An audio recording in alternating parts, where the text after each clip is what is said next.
Dark spots और uneven skin tone से परेशान हैं आप? क्या आप भी इसे मेकअप से छुपाते हैं? पर इसका सोल्यूशन है 7 days natural dark spot face serum. नमस्कार, मैं हूं अमन जैन। आप देख रहे हैं जागरण लाइव और वक्त हो चला है देश और दुनिया की तमाम बड़ी खबरें आप तक पहुंचाने का। सुप्रीम कोर्ट लगातार वक्फ बिल की संवैधानिक वैधता को चुनौती देने वाली याचिकाओं पर फैसला सुना रहा है। आज फिर कोर्ट ने अपना फैसला सुनाते हुए वक्फ संशोधन अधिनियम को चुनौती देने वाली नई याचिका पर सुनवाई करने से इनकार कर दिया है। मुख्य न्यायाधीश संजीव खन्ना और न्यायमूर्ति संजय कुमार के साथ ही के.वी. विश्वनाथन की पीठ 5 मई को इस मुद्दे पर याचिकाओं पर सुनवाई करने वाली है। इससे पहले कोर्ट ने कहा था कि वो 70 से ज़्यादा याचिकाओं में से केवल 5 पर सुनवाई करेगा। आज फिर कहा कि इस मुद्दे पर कोई और नई याचिका पर विचार नहीं किया जाएगा। मुख्य न्यायाधीश ने याचिकाकर्ता मोहम्मद सुल्तान के वकील से कहा, यदि आपके पास कुछ अतिरिक्त आधार है तो आप हस्तक्षेप आवेदन दायर कर सकते हैं। बता दें कि इससे पहले 29 अप्रैल को पीठ ने अधिनियम की संवैधानिक वैधता को चुनौती देने वाली 13 याचिकाओं पर विचार करने से इनकार कर दिया था। पीठ ने कहा, हम अब याचिकाओं की संख्या नहीं बढ़ाने जा रहे हैं, ये बढ़ती रहेंगी और इन्हें संभालना मुश्किल हो जाएगा।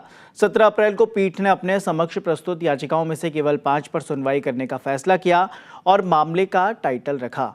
तब केंद्र ने पीठ को आश्वासन दिया कि वो 5 मई तक वक्फ के यूजर समेत वक्फ संपत्तियों को न तो गैर अधिसूचित करेगा और न ही केंद्रीय वक्फ परिषद और बोर्डों में कोई नियुक्ति करेगा।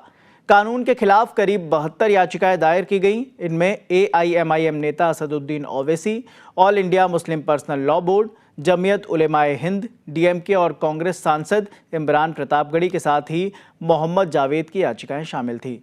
3 वकीलों को नोडल वकील नियुक्त करते हुए पीठ ने वकीलों से कहा कि वे आपस में तय करें कि कौन बहस करने जा रहा है। पीठ ने कहा कि हम स्पष्ट करते हैं कि अगली सुनवाई प्रारंभिक आपत्तियों और अंतरिम आदेश के लिए होगी। उधर इस पर सियासत भी अब खूब हो रही है। सुनिए बिहार के नामी नेता जीतन राम मांझी इस पर क्या सोचते हैं। देखिए, वक्फ बिल का जहां तक सवाल है, खिलाफत नहीं होना चाहिए। वक्फ बिल कोई धार्मिक आधार पर या धार्मिक भावनाओं पर आघात नहीं किया गया है, वो मैनेजेरियल प्रबंध किया गया है। वक्फ के नाम पर करोड़ों करोड़ रुपया है, करोड़ों करोड़ की संपत्ति है, उसका वेस्टेड इंटरेस्ट से हो रहा था, उसका बेजा इस्तेमाल। उस चीज को दूर करने के लिए बिल लाया गया है जिसमें कि गरीब तबके के लोग हैं। वक्फ का मतलब होता है दान। दान जिसके लिए जाता है, प्रॉपर दान जिसको मिलना चाहिए उसको मिला है कि नहीं मिला है, ये देखने के लिए वक्फ बिल लाया गया है। एक चीज।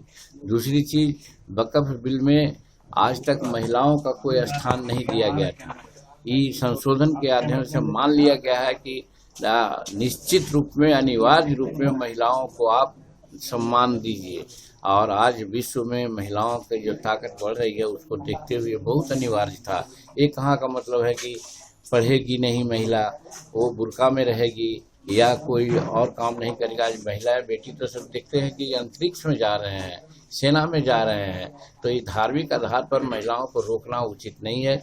इसलिए वक्फ बिल में भी महिलाओं को स्थान मिले, इसके लिए संशोधन किया। दूसरी बात, वक्फ बिल का जो नियम 40 है, एक्ट 40 है, उसमें ऐसा है कि आपके इस सामान को कह दें कि हाँ ये वक्फ का है तो वक्फ का हो गया। ये कहाँ की बात है भाई।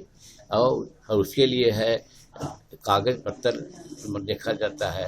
तो इस तरह से जो उसमें अव्यवहारिक बातें हैं उसका संशोधन, कुमार जी भी इसमें बहुत सारे संशोधन किए हैं। वो सब संशोधन के उपरांत जो पास किया गया है भारत के संसद के द्वारा, बहुत अच्छा बिल है। और इसमें अधिकांश परिवार के लोग, जो हमारे अल्पसंख्यक परिवार के लोग हैं, इसको अच्छा मानते हैं। जैसे 3 तलाक का मामला हुआ था, क्या है, यही कठमुल्ले लोग बड़ा हल्ला करते थे। आज 3 तलाक का कितना बढ़िया असर है कि महिलाएं आगे बढ़ रही है।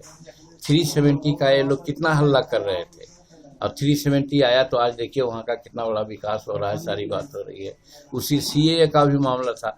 तो हर बात में ये लोग धार्मिक मामला को उठा करके समाज में जो हिंदुस्तान है, सब धर्म का, सब संस्कृति का मेल जोल है, सब लोग मिल जुल करके चलते आ रहे हैं। उस सामंजस्य को कुछ लोग बिगाड़ना चाहते हैं, इसलिए इसका विरोध करते हैं।